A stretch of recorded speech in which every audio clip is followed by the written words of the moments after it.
2024년 1월 11일에 다이슨은 전 세계 39개 나라 44개 도시에 있는 자사의 공기청정기 250만 대에서 관측된 실내 오염도를 조사 분석해서 발표를 했습니다. 제목은 85% 국가가 2022년 6개월 이상 실외 공기질보다 실내 공기질 악화를 경험했다 였는데요. 이들의 연구는 두 가지 유형의 공기오염 물질이죠. 초미세먼지와 휘발성 유기화합물을 가지고 연구를 했습니다.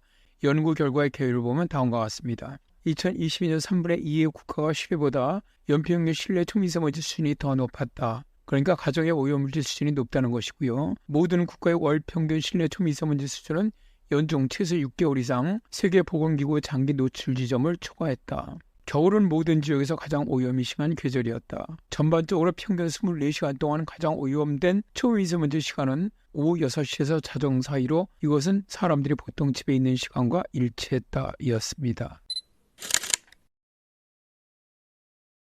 전 세계 계절별 오염 분석 결과를 보면 그림의 상단인 유기화합 물질의 경우 여름철이 가장 낮고 겨울철이 가장 높았고요. 밑에 흰색은 초미세먼지와 미세먼지인데 같이 움직이고 있죠. 여름철의 초미세먼지 농도가 가장 낮고 겨울철이 가장 높음을 볼 수 있습니다. 날씨가 추워지면 집을 더 많이 봉쇄하고 창문을 닫고 가스 난방이나 장작 버너 또는 촛불을 켜는 것과 같은 연소로 난방을 하기 때문에 초미세먼지 농도가 높아지는 것이죠. 우리나라 역시 1월이 공기 오염 수치가 가장 높은 달이었는데요. 1월 평균 실내 초미세먼지 수치는 가장 낮았던 8월 대비 2.6배 이상 높았습니다. 전 세계의 평균 시간대별 농도를 그리면서 보면 태그 원이 3개가 있죠. 흰색 원은 낮이고요. 검은색 원은 밤 시간대를 나타내는데요. 연구 대상국 대부분에서 하루 중 실내 초미세먼지가 가장 높게 나타난 시간대는 오후 6시에서 오전 12시 사이로 그러니까 저녁부터 아침 사이였다고 보시면 되겠네요. 그런데 다음 그림은 동아시아 세 나라의 시간대별 초미세먼지 농도 변화입니다.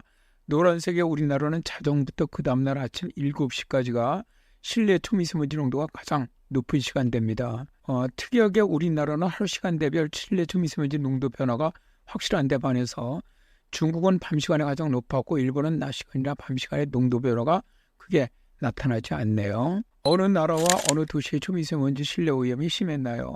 연평균 초미세먼지 실내 오염 수치가 가장 높은 나라는 인도와 그 다음에 중국이었고요. 이어서 튀르키예가 3위, 아랍에미레이트가 4위, 그리고 한국이 5위를 기록을 했습니다. 델리 같은 경우는 세계보건기구 기준치를 14배 이상, 베이징은 6배 이상, 상하이는 5배 이상 초과한 것으로 나타났습니다. 그러니까 우리나라는 세계적으로도 실내 오염도가 높은 편이고요. 특히 이번 연구가 우리나라는 부산, 서울 두 도시밖에 안 들어갔습니다. 근데 두 도시가 다 상위 10위권 안에 들 정도로 실내 초미세먼지 농도가 높은 도시라는 거죠. 그러나 다행히도 유기화합 물질 농도는 유럽이 상위권을 차지했습니다. 오스트리아가 가장 높았고 그 다음이 루마니아, 다음이 독일, 스위스, 폴란드 그리고 튀르키예가 뒤를 이었고요. 우리나라는 중간 순위에도 미치지 못해서